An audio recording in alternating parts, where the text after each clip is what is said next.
We are back now with our series In Depth today, and this morning we are going to focus on what you can do to get ready for whatever this storm may bring. As we've been reporting, hundreds of millions are in its path, and its impact could be felt for days, even weeks. NBC's Brian Cheung is here with some great tips to make sure that you are fully prepared. Brian, good morning. You're our business and data guy. Today we focus on the data and what people need, right?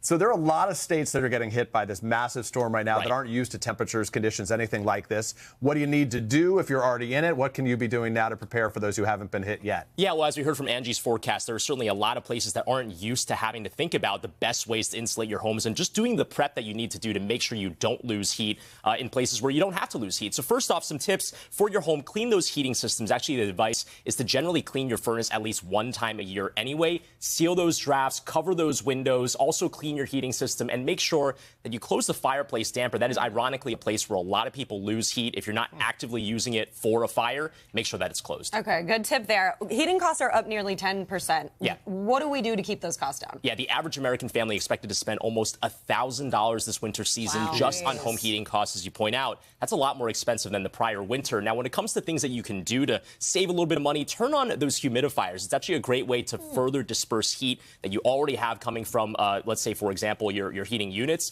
Also, cook at home. If you're going to be snowed in anyway and you're going to be doing some baking, you get that heat coming out of the oven. It's kind of a great way to kill two birds with one stone. And then lastly, don't rely too much on those space heaters. I know for a lot of people, they do use that as a primary source, but they do tend to use more energy than your conventional heating system. So think of it more as a backup as opposed to the primary way of heating your home. Bake a cake instead. Yes, That's right. Being from Minnesota, I know your pipes can freeze. What should you do to protect those pipes? Yeah, so again, you want to make sure that you insulate those exposed pipes, and your usual suspects are going to be pipes that are in your garage, in your attic, in your basement. So look there first. Make sure you drain those hoses and close those inside valves. And in some places, if you know that there's like certain pipes in your house that tend to be an issue, leave them on, even if it's just a trickle. That'll keep the water running so it doesn't freeze over. And lastly, if you are in a situation where it's already cold, those pipes unfortunately did freeze over. It's happened before. You want to thaw them with warm towels. You could use a hair dryer as well. The general advice, though, is not to use direct fire.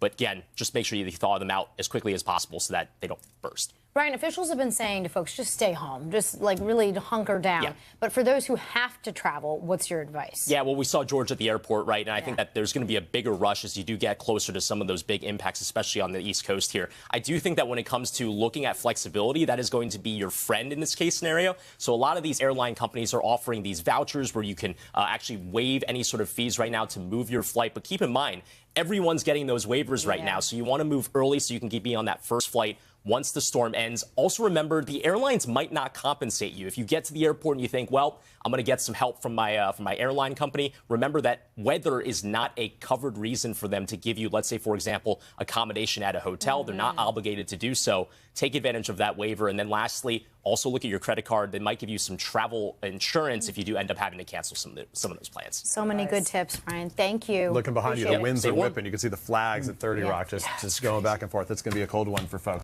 Hey, thanks for watching. And don't forget, you can catch the Today Show every morning on NBC or take Today when you're on the go. Just follow the Today podcast on Apple Podcasts, Spotify, or wherever you listen.